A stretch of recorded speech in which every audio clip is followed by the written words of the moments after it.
So glad we're here. I'm just opening up something on my computer. And yeah, thanks for those who's here. Mariana, Maggie, Steph. So great. I'm Kate. We are just so excited for this webinar this evening. We're going to get into it in just a moment. Finding certainty in uncertain times. Such an exciting and relevant theme in this stage of our world, especially with all these heat waves and the pandemic uprise. It's wild. So we're really excited to be here tonight. Yeah. Just see what the chat says. Okay. Yeah, no need to turn on your videos. I know for some of us it takes a lot of bandwidth, but we are actually going to be just showing you a presentation today. So you won't need your video or audio, but you will need a journal and a pen for any notes that you want to take. And anything that you need to feel comfortable. If you want a cup of tea, feel free to go and grab that. Again, we'll get started in just a moment.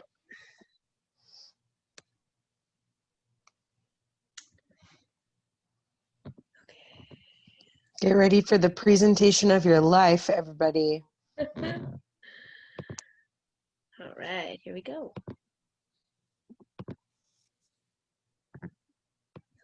Woohoo! Yeah, Mariana, so good. Here. Oh.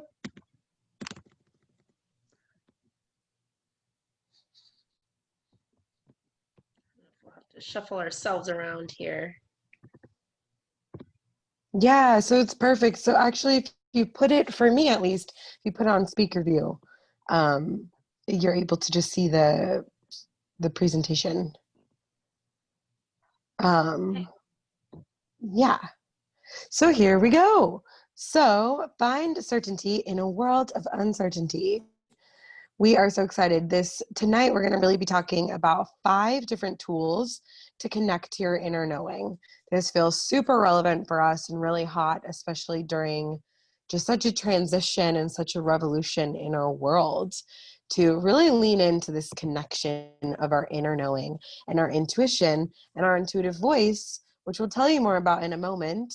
But we just feel like this is a really powerful topic that has been really transformative for us. Yeah, so as Kate mentioned, we're Alma Luna. We host workshops, webinars, mentorships, and hopefully again one day international retreats for women. We really have a mission to help women to connect with themselves, connect with their bodies, other women, and with the world around them. And we use a model of cycle syncing and our inner rhythms to do just that, to connect with ourselves and that with the world around us.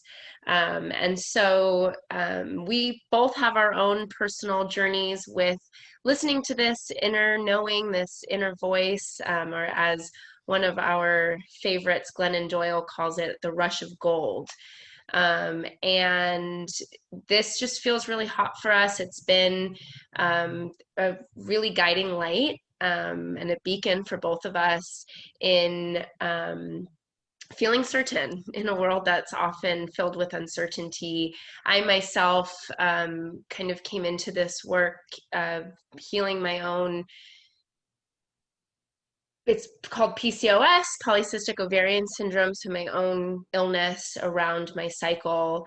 And I, was raised being told to listen to my doctors and the medical system, which didn't work for me. And I wasn't getting the answers that I needed. And I knew that there was something else for me to do. And so it wasn't until I started to listen to that voice that I started to find healing, and I started to find the change that I was looking for. So this has become my life's work now, and to really share the tools and the resources to help women to find that deeper knowing. And I think especially during this time of COVID, nothing is predictable. The world that I had created for myself has completely changed. And I need a new form of measurement with how to feel certain in the decisions that I am making so that I'm no longer paralyzed by my fear of the unknown. So really excited to be here to share some of this with you today. Yeah, awesome. Thanks, Steph. And we can go to the next slide if you're able to do that too. Perfect. There's us. If you want to know more about what we look like when we stand next to each other, it's that. This is us in Sayulita, Mexico, after leading our first international or our second international retreat out there. And yeah, for me, being a part of this community with Alma Luna has been really profound. Just offered me, not only friendship and collaboration, but really a sense of hope and faith that has taken over when I don't know the future. I feel like for me, I suffer from what I like to call some control freak syndrome.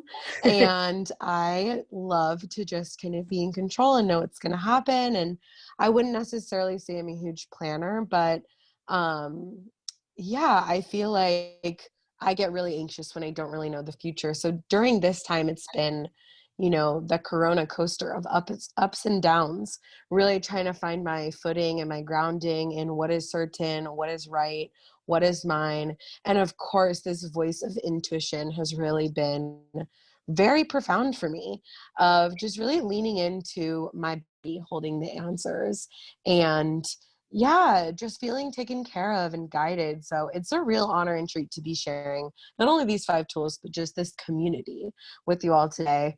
And the work that we're up to just is so impactful and powerful and empowering. So yeah, we're excited.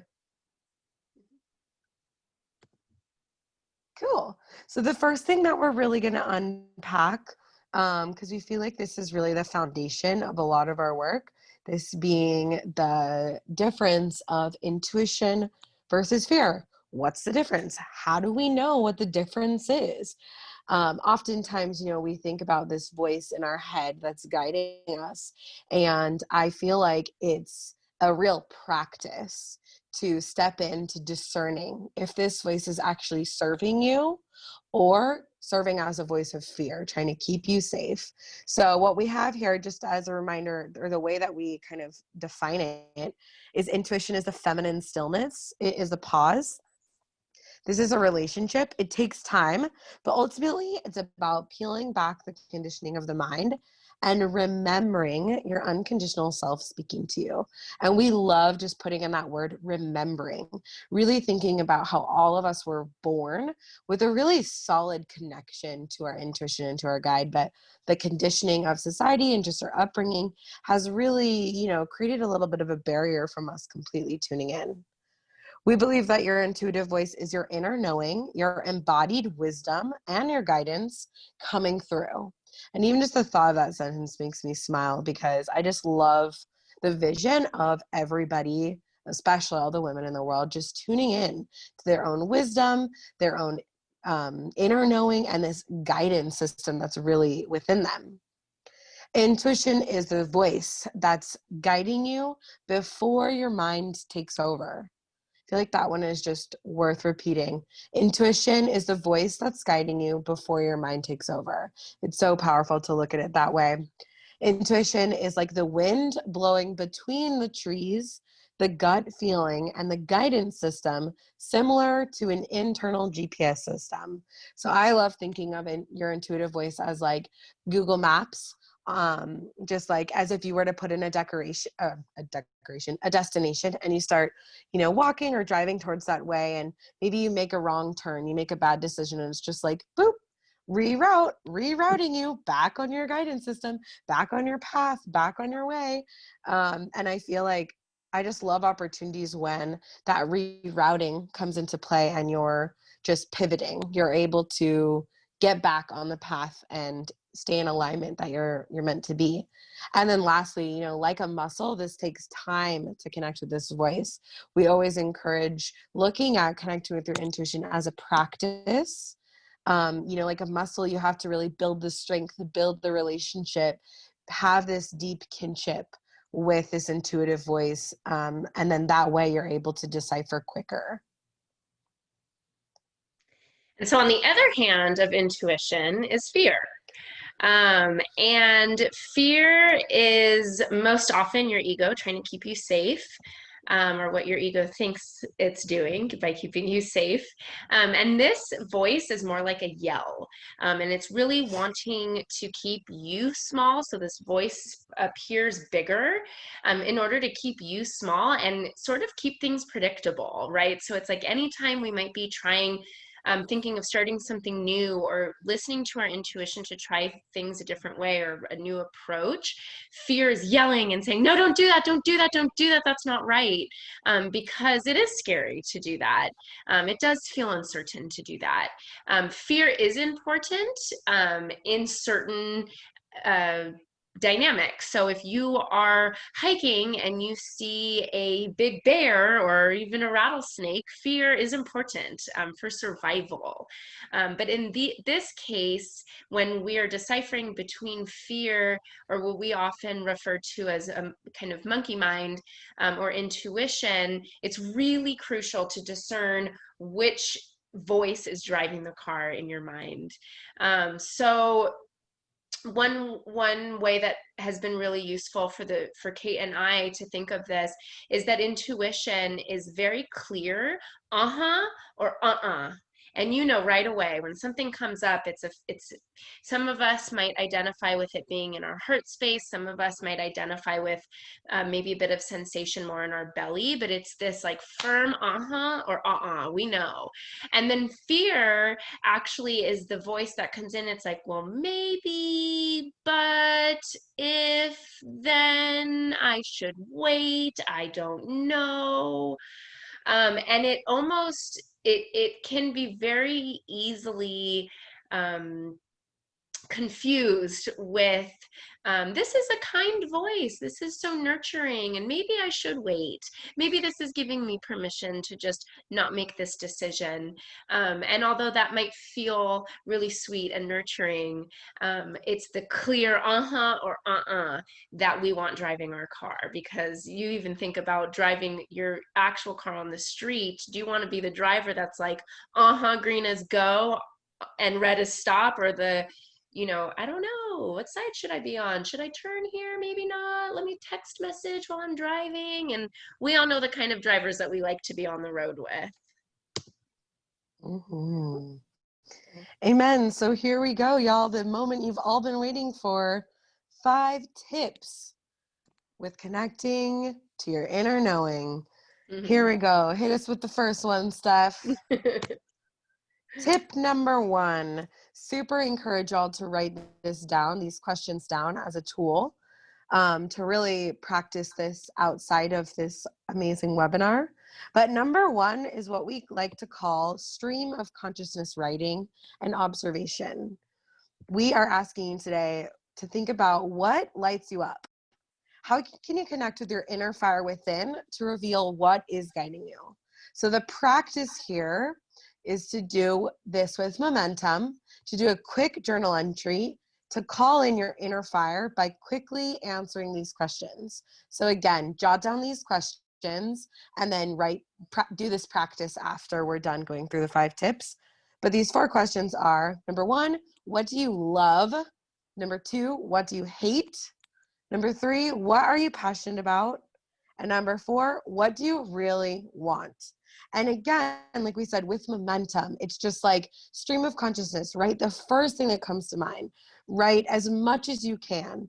We maybe suggest setting a timer, maybe like 5 or 10 minutes to do all 4 of these questions and just get it out. Think of it as a practice of lifting the thoughts from within your body to go in front of you on the paper, and that practice will really allow you to observe what is most important to you. So the big theme here is you're going to start to notice any themes that are really arising, anything that just really means a lot to you, enough that you'd write it multiple times, or just any patterns or synchronicities that you're seeing in your writing. You might be wondering, like, when is this going to stop? Can I just end here with the writing? But we really encourage you to do it with the timer, to just write without picking up your pen. So it's like a brain dump. And yeah, when you stop and you think and you start to judge, really that's when your ego gets involved. And we want the magic that comes, right after the few things that you initially jot down. It's like, what's the second step, the second layer? So yeah, either doing 5 or 10 minutes like we suggested, or doing one full page in your journal for each question. But the real magic happens, like we said, it's right when you want to stop. And you're just like, no, I'm going to keep going and see what comes up for you. And I can pretty much guarantee there's going to be some magic in this practice, because this is really going to allow you to get clear, like I said, on what is most important to you. And then you can really focus on what you want to put your energy on.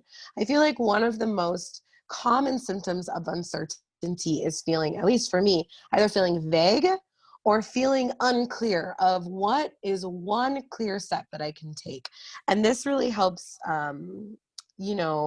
get clear on what it is you want to focus your energy on. And just remember, no matter what is going on with the world externally, you will always have this inner clarity and this wisdom of self.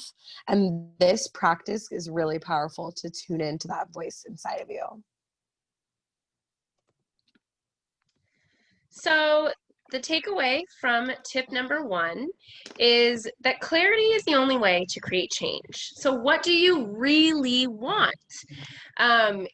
Something that was such a huge realization for me in the last even just year with connecting with this voice is that if you don't know what you want, nothing's going to be right.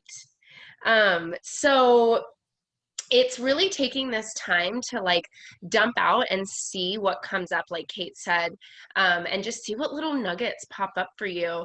And, I'll also share, this is a practice that I incorporate every single day, that I do right when I wake up. And sometimes I'm writing about what I want to eat for dinner, or what I'm going to have for breakfast, or if I'm going to take a shower or not. Like sometimes it has nothing to do with getting clarity on a specific topic, but dumping that out, as Kate said, the brain dump, and get it, our motto here at Alma Luna is better out than in. And even when we jot down the distractions that come up, it also helps us to look at what's distracting us. So I might see very clearly that my meals distract me from getting clear on whatever it is that I'm working on. And so then maybe knowing that, having that knowledge, I'm going to pre-plan my meals and just completely eliminate that distraction, and then do the practice again and see what comes up. So it's really just getting clear and dumping out. I often call it like putting periods to the thought sentences in your head, because if we don't put a period on it, it's still floating around. A period as in ending the sentences, it's still kind of floating around up there, and it weighs us down from being able to like have this really light and clear vision of clarity. And number 2, visioning attunement. And so this is kind of writing on what we were just talking about getting clear, really seeing in order to be it. So the practice is using meditation, using also spacious journaling, in order to contemplate and to ask yourself, what do I want my future to look like? If you could just create it in the mind's eye, or whatever the question is that you're feeling unclear about, if you could start to create it yourself, what does it look like? What does it feel like? We really love kind of experiencing it with all 5 senses, right? Like the visioning of how do you feel once you either have clarity, or once you've made the decision, what does it look like? Where are you? Who's there? Can you really try it on?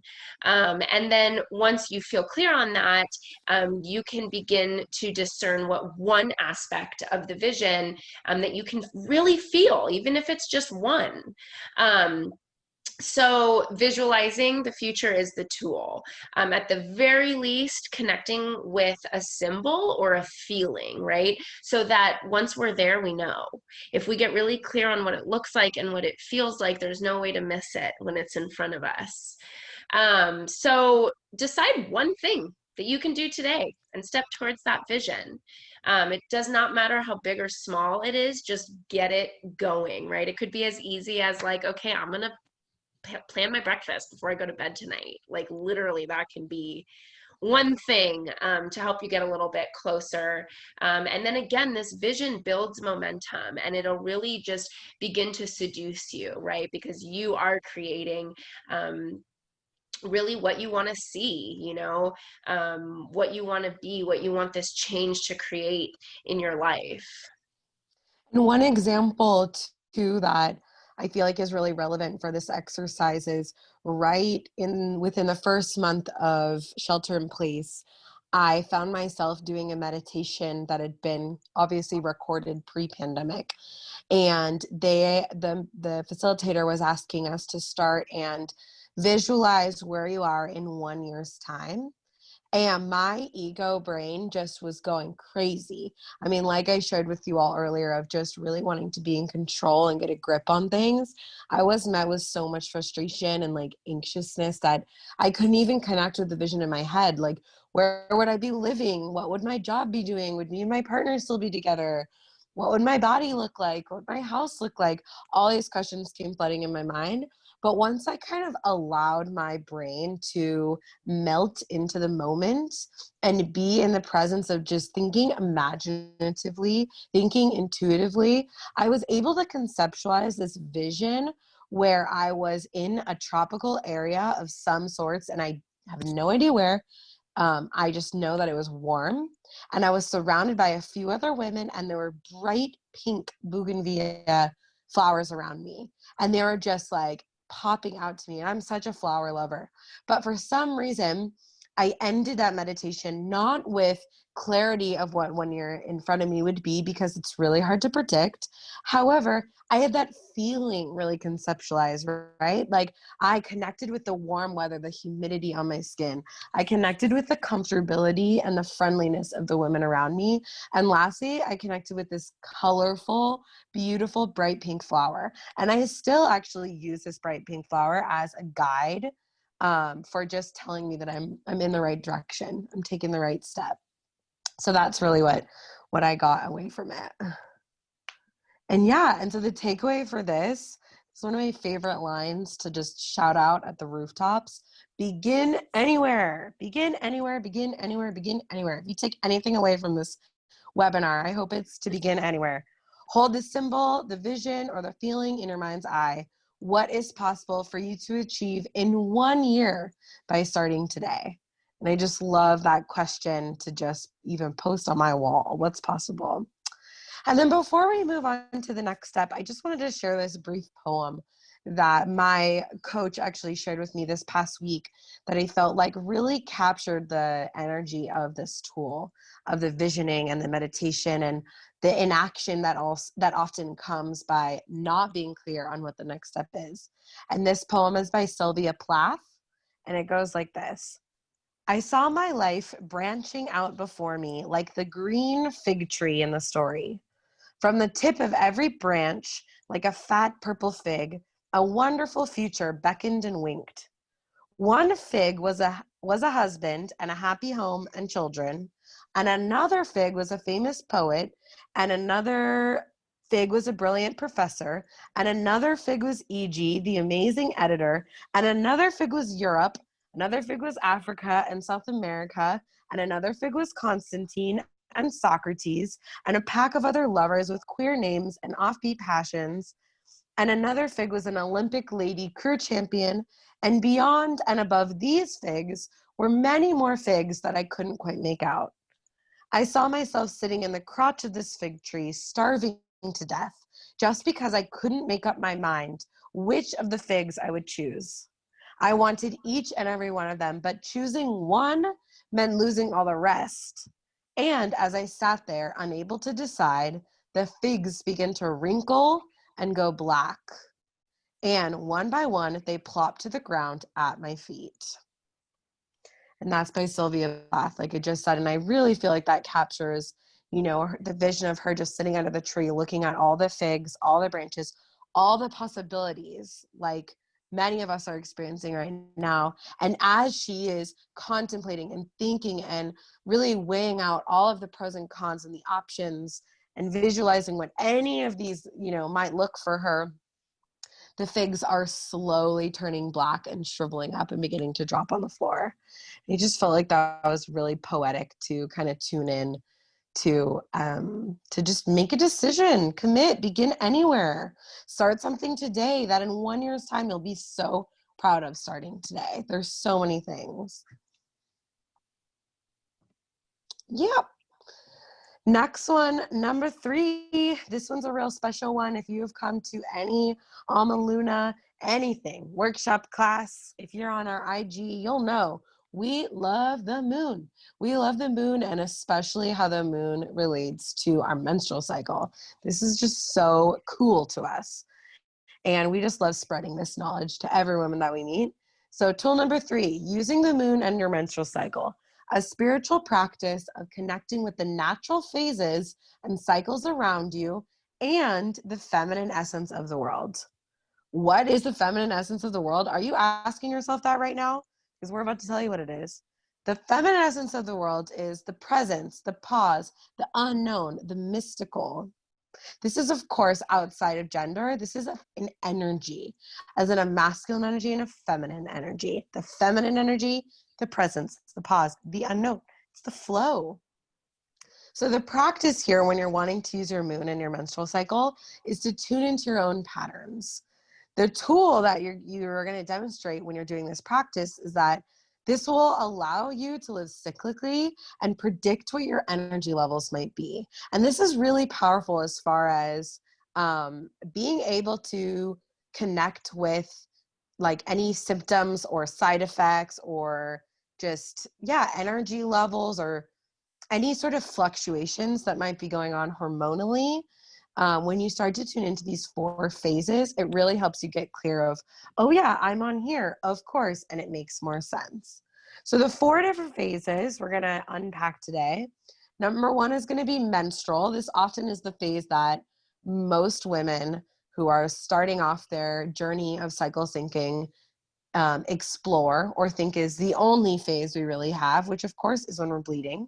This is represented by winter, and it's the new moon. So there's no moon in the sky. You're bleeding, you're focused inward, you're reflective, and you're resting.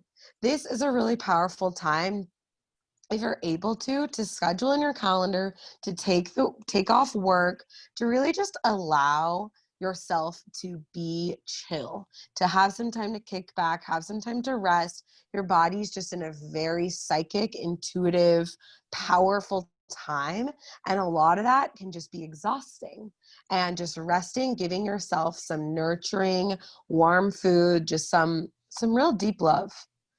And then the next phase after you bleed is follicular. This is represented by the springtime. So this is the waning moon, when the moon's getting a little bit bigger. This is when ideas and inspiration begin popping up and your energy comes back. So I love thinking of my springtime, my follicular time, as the time right after I bleed, when I start to make more sense of all the emotions that I experienced when I was bleeding. I also personally tend to do some cleaning during this time, some reorganizing. I feel like my brain is working again, and I'm able to be a little bit more social, be a little bit more celebratory, really connect with the people in my community. And then next is our ovulation phase. This is the very center of your cycle. So if you are on a 28-day cycle, which of course is just the average, most women fluctuate definitely between 21 and 45 days is completely normal. But if you were on a 28-day cycle, ovulation would be right in the middle, so day 14-ish. This is represented by summer, so really thinking of the energy as being hot and just extra and just kind of exaggeratory. This is the full moon, so this is the time when you just imagine women standing in the fields, dancing and celebrating and shaking. This is a real time of release. This is when you're at your fullest and at your peak creatively, and you're also very communicative. So this is the time when you're ovulating, when you're fertile. So if you were using the natural fertility awareness method, or you were using the moon to sync up your menstrual cycle, the ovulation period is when you'd want to use a contraceptive, because this is the time your body's really wanting to reproduce, which is why your energy level is much more external. You're like, let's play, let's get it, let's go out and dance, let's be just turned on to life and really in a high stimulation time. And then lastly is the luteal phase. This is represented by your fall. So this is the waxing moon, when the moon is getting smaller and smaller and cuter. This is really when you're getting organized.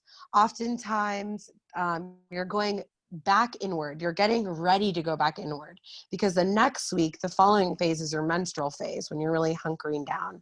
So during this time, you're going inward. There might be some unknown, might be the mystical coming ahead of you, but you're really kind of getting things organized. Steph loves saying this, the spirit of back to school, because you're just getting organized, getting things tucked away. You know, this is a great time of your month to wash your sheets, to wash your laundry, maybe stock up on some nourishing foods that you're going to want during your menstrual phase, and just really prepare, really take care of yourself. And it's a really, really great time.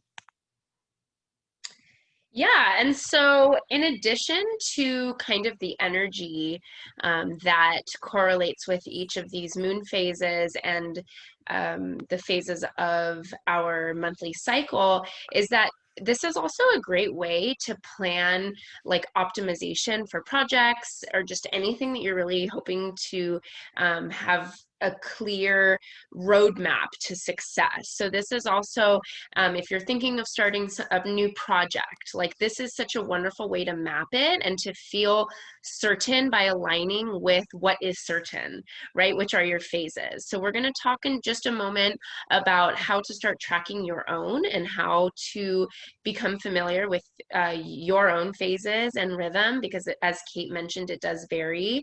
Some women experience 28-day cycles, some up to 42. And that's all great. And so just like a kind of example of how you might use this for the execution of a project, as Kate mentioned, menstrual phase is really a time of turning inward and being reflective.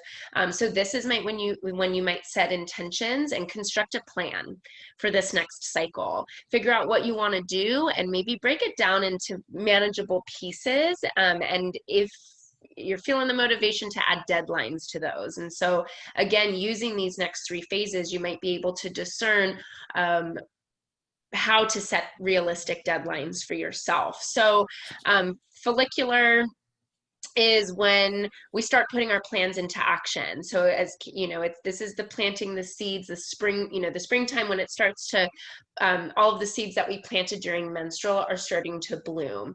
The foundations are in place, and now things are, maybe we're like tilling the compost and turning the dirt. And then the ovulation phase is just the time to shout your idea from the rooftops, let people know about it, mingle, network, let your charisma really take this to the next level. We often say with the full moon, like the spotlight is on you. And just with having this peak, the peak in your creativity and also really strong communication skills, it's just a great time to really just play with your imagination, to really begin to explore with what's possible and to collaborate, right? This is something that we love to encourage here at Alma Luna, is really shifting from competition to collaboration, especially in working with other women. And so this is a really great time to do that. The moon and your cycle have kind of got your back with that. And then luteal, this is again the getting organized, going back inward, preparing. This is the end of your cycle, preparing for the start of a new one. But this is also when you have the most critical thinking. You're going to be great at criticizing and kind of picking things apart. And you might just get some insights into some truths or ideas and jot them down ASAP. They won't stick in your mind. They'll likely flit away. So write it down. And if you feel called to stream of consciousness about it, or maybe vision what these ideas coming to fruition might look like, go for it. Sky's the limit.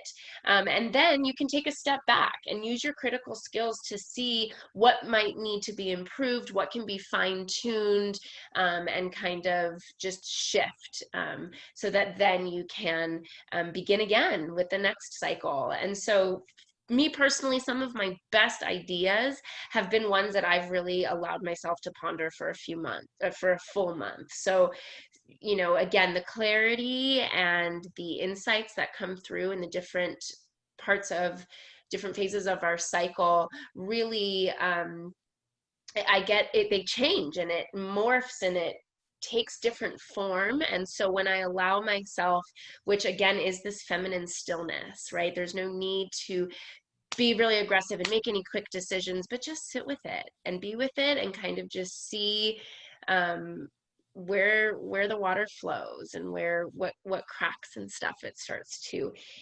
infiltrate.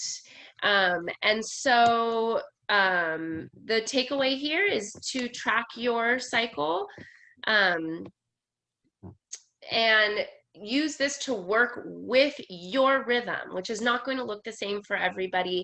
I think an important piece to note here is that productivity and the like typical work day, at least in American culture, is on a 24-hour clock, our infradian or circadian rhythm, which is the clock that men run by. But us women also have a second internal clock called our infradian rhythm, which is this 28-day cycle. And so what a gift, right? We're being given this 28-day schedule instead of a 24-hour, where we can really begin to notice patterns and themes and schedule accordingly, right? Make life work for you instead of working for life. And then some tools that we really love to be able to establish this, some apps that we have really enjoyed using is My Flow, and that's FLO. And that app is designed by Elisa Vitti, who really created the cycle syncing method and has been such an influence to both Kate and I, and as well as the development of Alma Luna. And that's a really wonderful app. There are some glitches, but some benefits to it is that it really allows you to track your symptoms, and then they give you kind of suggestions based on that algorithm. The more that you're tracking your patterns, the app really comes in with support and might help you with some of the like symptoms that you might be experiencing or whatever comes up during your personal cycle. Another app is the Moonly app, and that's like the moon with an LY at the end. And that is an app that tracks the moon. And so if you're tracking on My Flow, where you are with your cycle, and the best way to start with that is day one is the first day that you bleed, and then you'll kind of track it that way. And that's a great way to just, it's two apps, but it's a great way to kind of, you know, mirror and say, okay, well, I'm on day 8 of my cycle, what day is the moon phase today? And you can kind of look at it and see how those line up. And then a third app that we love is called Natural Cycles. I have really been loving this app. This is really also great to support with the natural fertility method, if that's something that you're interested in. So I personally got the thermometer, and it uses your basal temperature, which you take every day, and you log your temperature, and it gives you red days or green days. So it kind of tells you, based on whether you're trying to conceive or prevent pregnancy, what days to use protection if you are sexually active, and what days you may not need to. It just gives you a lot more, because it has the thermometer, it gives you a lot more personal information. So those are really great apps to support tracking this.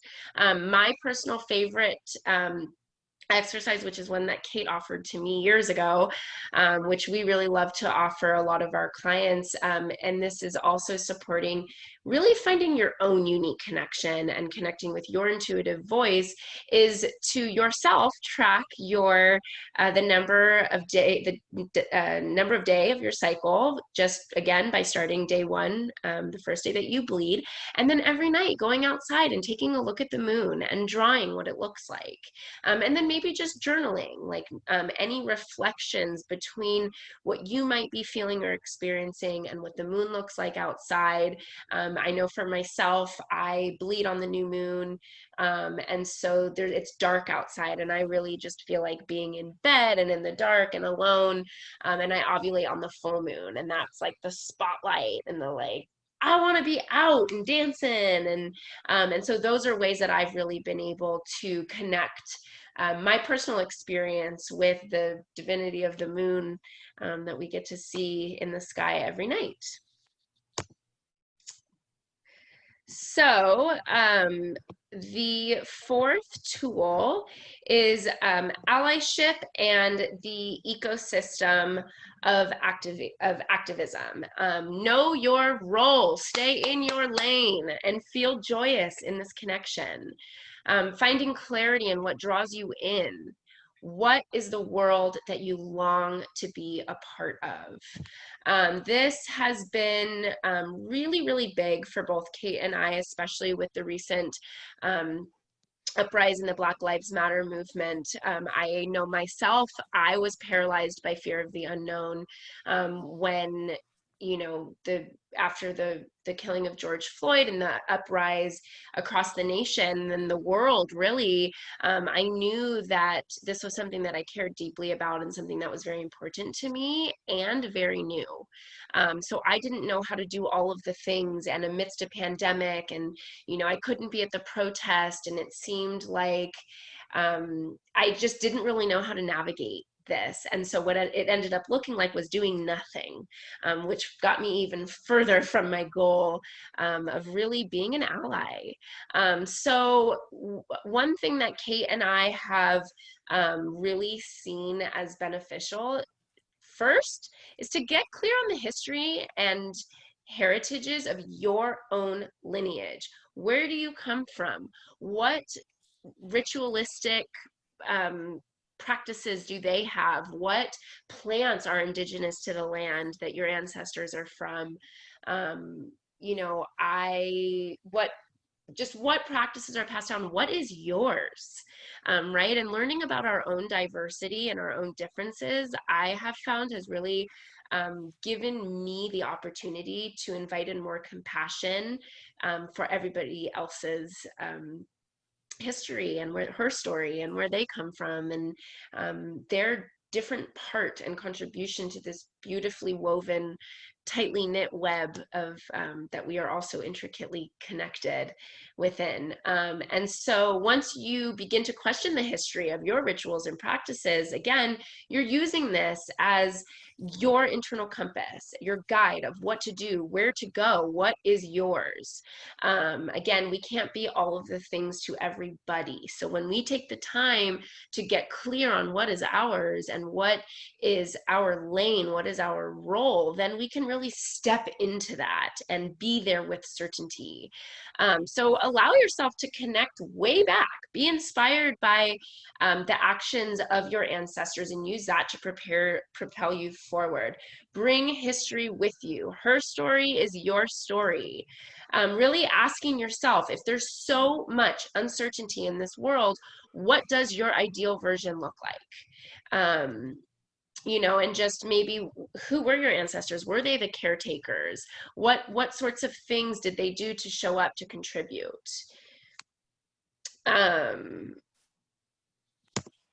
So this is a map that was created by Deepa Iyer. She's a South Asian American writer, strategist, lawyer, and racial justice advocate. This has been the most impactful tool that I have seen, at least in my own personal exploration of allyship and activism. Again, you know, there in the beginning of this most recent uprise was like, I can't be at the protest. And so what do? I just can't do this right. You know, and it kind of seemed like people in my community that have been activists for a long time, maybe we're uncertain with how to guide those of us who might be new to this, and vice versa, those of us who are new to it, not really sure how to navigate what to do or where to go or how to do it all. So yay, you don't have to do it all. Stay in your lane. You do not have to drive all of them. So this map here really just shows us in the middle is what we're all working towards. We're all working towards equity, inclusion, liberation, justice, solidarity, resiliency, and interdependency.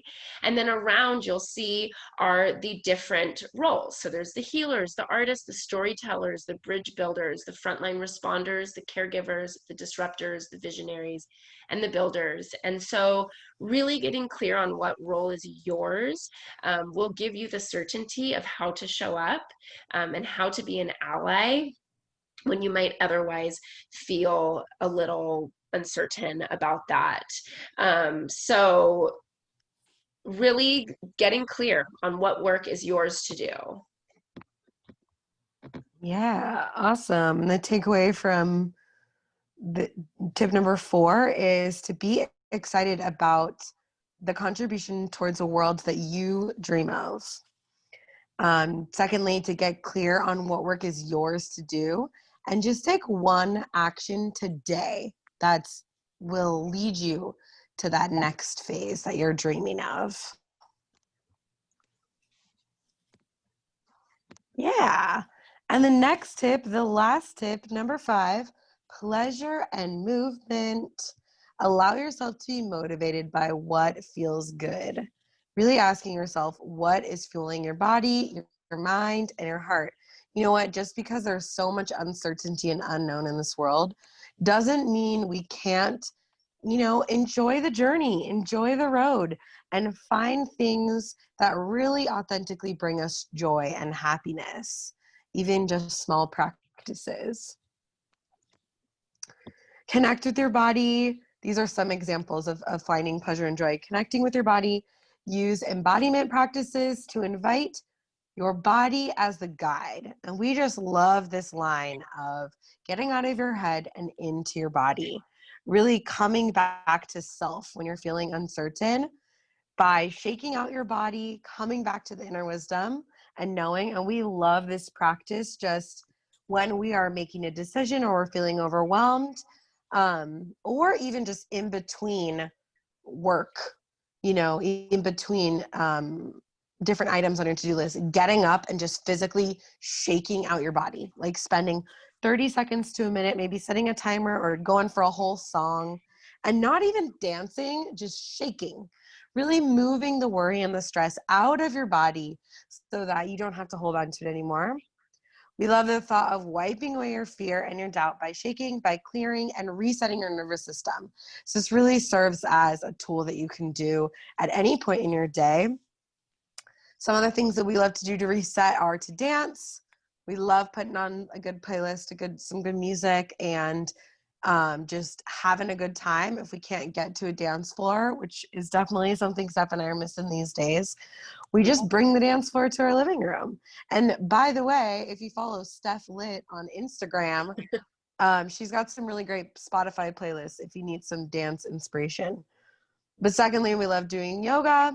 I personally love to go on a walk, really engulfing and indulging in the presence of nature and in the presence of flowers to just be a reflection of my inner world, really inviting the presence of nature to be a reflection of my inner world. But lastly, just anything that allows your body to take over your mind. You really want to get it out of your head and into your body.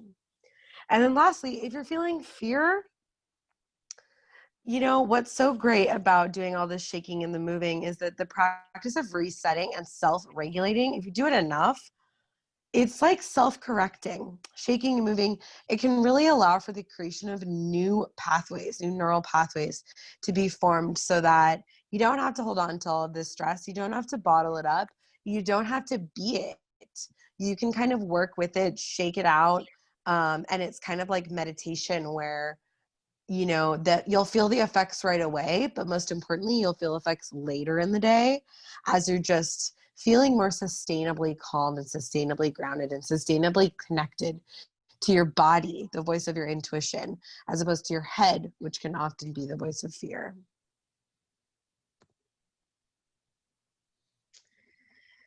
Awesome. So, and also just to add on a little bit about the pleasure is that this is non-sexual pleasure that's really rooted in enjoyment and joy, just feeling good. Deborah Silverman, a astrologist that we follow, has a term that I have just fallen in love with called the yum yum factor. And it kind of, to me, feels along the lines of the silver lining, but in terms of pleasure, of just like, what is the pleasure factor in this moment? And if you're looking for it, you will find it. Um, and this is really about returning to being a human being instead of a human doing.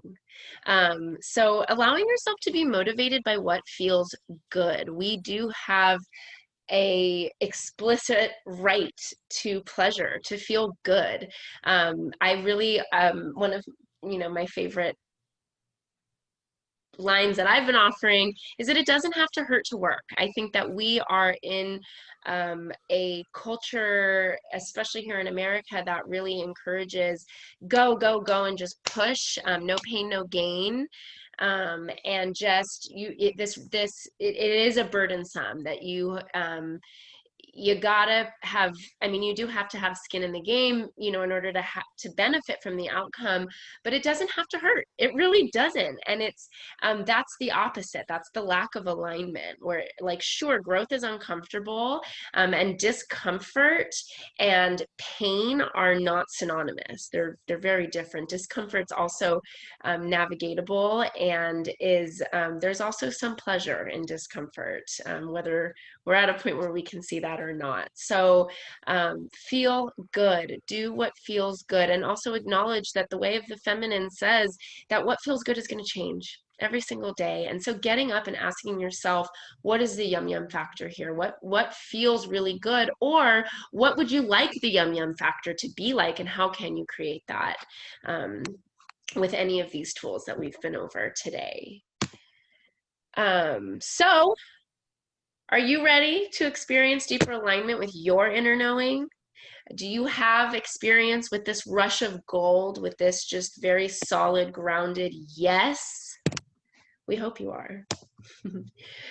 So we are so excited to launch our second cohort of Embodied Wisdom, which is an 8-week mentorship program that Kate and I have started.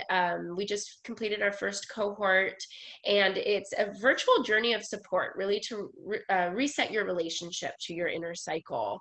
And this is not just your menstrual cycle, but so many of the rhythms that we experience as women, and as human beings that live on planet Earth. So some of the themes that we'll explore is the feminine cycle of the moon and her phases. So what we talked about today, we'll go into that a little bit deeper, and we'll talk about how to nutrition and movement to also support deeper alignment with your phases. We are going to be offering embodiment practices, embracing your unique story. And again, as we mentioned before, the embodiment being the trying it on, the kind of dress rehearsal of this reality that you are creating with these tools, will give you some really concrete tools and exercises of how to wear this experience in your body. Again, as I mentioned, we're going to be using nutrition and food guidance to eat seasonally, so syncing with the phases of your cycle as well with the phases of nature. And we also get a little bit into nutrition that supports your Ayurvedic dosha, so your energetic constitution, whether you are super grounded or really airy or really fiery, and how to use food to kind of balance those things. Like for myself, I know that I often am really, really fiery, and I want a sense of the reality that I really envision for myself is more grounded and rich and firm in the ground. And so we will teach you some tools with how to use food to create that for yourself. And also Mother Nature's Four Seasons. And again, a little bit more of what we touched on today, of really how to optimize your success and your project management based on your infradian rhythm, which is that 28-day cycle. So let's heal our relationship to our natural cycle, and let's do it together. As another beautiful thing of this group cohort kind of journey is that you are not alone.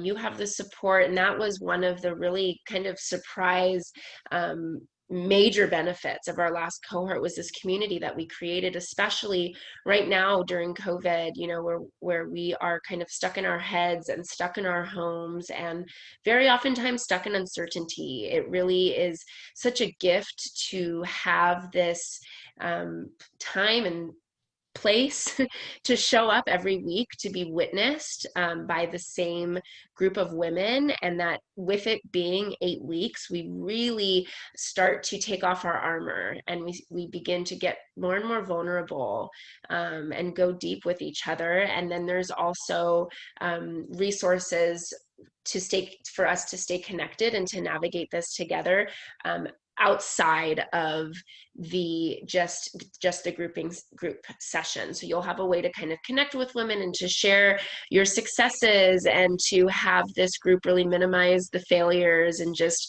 hold the compassion and the empathy for you, and for you to do for others as well, as we move through this time together. Yeah, so we're really excited for embodied wisdom because, like Steph said, we just finished our first cohort, and the results were really transformative for the women involved.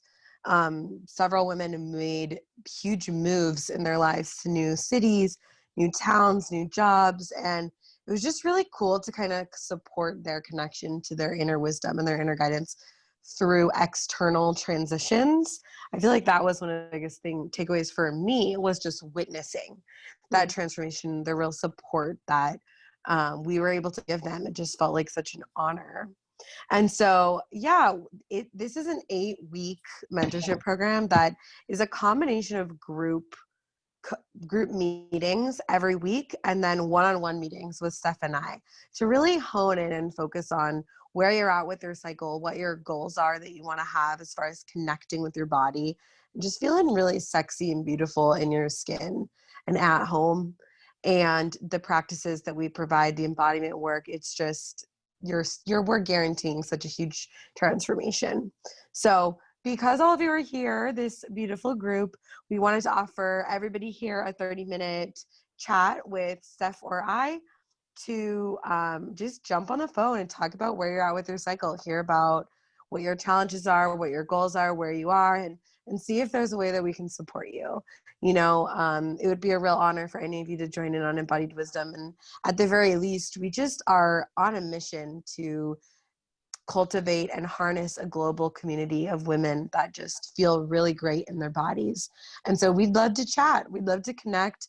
I'm going to go ahead and drop the link in a moment in our chat box, so you can just sign up right now and pick a time that feels really good for you. So let me just put this in.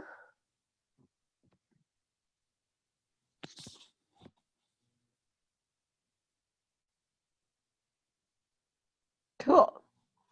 So lastly, let's stay connected in the same spirit that I was just talking about global community, gathering groups of women together across the world, you know, whether it's virtual or on the lake in Guatemala or the beaches of Mexico, in the jungle of Costa Rica, redwoods of Santa Cruz, all over the place. This week, this, you know, quarter is really looking like gathering virtually. We'll do it. We would love to stay connected to you all. We just encourage you, if you aren't already, to follow us on Instagram. Feel free to shoot us an email if you want to connect and just get to know each other more. And to visit our website, almalunaretreats.com. Nice and simple. And then let's see. Yeah. The last thing, Steph, do you want to talk about the start date for Embodied Wisdom? Sure. So we are going to start on September 16th. That's a Wednesday. And we meet from 6 to 8 p.m. And so we can talk about that in more detail. So if you are already sitting there thinking, you know, there's a conflict or anything, don't write it off just yet. Connect with Kate and I, and let's kind of explore and unpack this together. So we are, again, going to start on September 16th. So that's in about a month from now. And we are offering $50 off to anybody that signs up that is a part of this webinar today as a token of our gratitude. We just really feel so grateful that y'all felt and answered the call to show up today, to be here. We just love to see the women in our community that have this desire to connect with their inner knowing, and we have a desire to help you do that. So again, starting on September 16th, Kate's dropping the link to our calendar in the chat box. So go ahead and book your free 30-minute call, and we can explore together if this is a good fit for both of us. Awesome. And then lastly, before we wrap up, just if anybody has any questions, they're invited to come off mute or type them in the chat. That would just relate to either embodied wisdom or any of the 5 tools that we offered today in the practices. And someone posted a question. I just wanted, maybe Steph, you can answer this because this is your area. Does cycle syncing work if you're on contraceptives that prevent ovulation? So yes, and thank you for asking, Mariana. This does work, and really, I am a huge advocate of this is a perfect place to start, especially if you're on contraceptives. I also was for 10 years, and that really was what brought me to this work. And we can kind of explore together just whatever support you're finding from the contraceptive, and just explore what your goals are and connecting with your own cycle. The thing with the contraceptive is it basically it tells you what your phases are. And so I think that it is even more important in that case to get these tools and to learn how to cycle sync so that you can have a connection with your body, so that we're not just taking you know a pill every day, which setting our alarm to take that pill every day or however it is that you remember really again is living in alignment with that male circadian rhythm of the 24 hours as opposed to the 28. So yes, this works. I would highly recommend it. It's just a great way to be in touch with your body. And we can also explore together, if there are certain symptoms that you are experiencing, and that's the reason why you're on birth control, we can definitely explore, you know, if that's what's best, if that's what you feel is best, or if you are interested in possibly having some support with getting off contraception, that's something that we can talk about and support you through as well. So all of that is to say, yes, this definitely still works, and I would highly, highly, highly recommend it, whether you're on contraceptives or not. Amazing. Awesome. Great. So yeah, that's kind of wrapping up. Just want to say thank you so much to everybody that is here and everybody that's tuning in. We're going to be sending out an email to those who've registered recording. And so if you're tuning in later, we say hey and thank you for watching and for tuning in, and really looking forward to connecting with those that feel the call to just begin connecting more with their inner knowing and their inner cycles. So we're here for you, and just offering so much gratitude and just genuine hope and prayer for you all, for feeling even just a breath of certainty today, a breath and a moment of connection to the earth, connection to your higher power, whatever that may be. And, I really feel like at the heart of this is just having a little bit of faith in whatever it is you believe in to really pull us through. And I think so much of this faith really lives inside of our hearts and inside of our bodies, and just holding a vision for all of us to connect with this inner knowing and to live confidently from this place. So we're really, really wishing you all the best and really sincerely hoping we can give support this journey and continuation. So thank you all so much. And I hope you're feeling beautiful tonight when you sleep. Thank you all. And I just wanted to throw in one final thing, that if you know of anybody that might benefit from this support or this information, please, please, please connect them with us. You can feel free to give anybody the link to our calendar, or ways to connect with us on Instagram or via our website to get more information. We also are offering $50 referrals for anybody that you send our way that signs up. And that $50 can be applied towards your tuition, towards the program, or in cash money. So please, really, word of mouth referrals is the lifeline to this business. It's how we continue doing this work. So please spread the word to women near and far. Now we really, this virtual world is allowing us to even more quickly create this vision of a global sisterhood, and we really just appreciate your support with that. So help us spread the word, and you know where to find us, and we love you all. Thank you.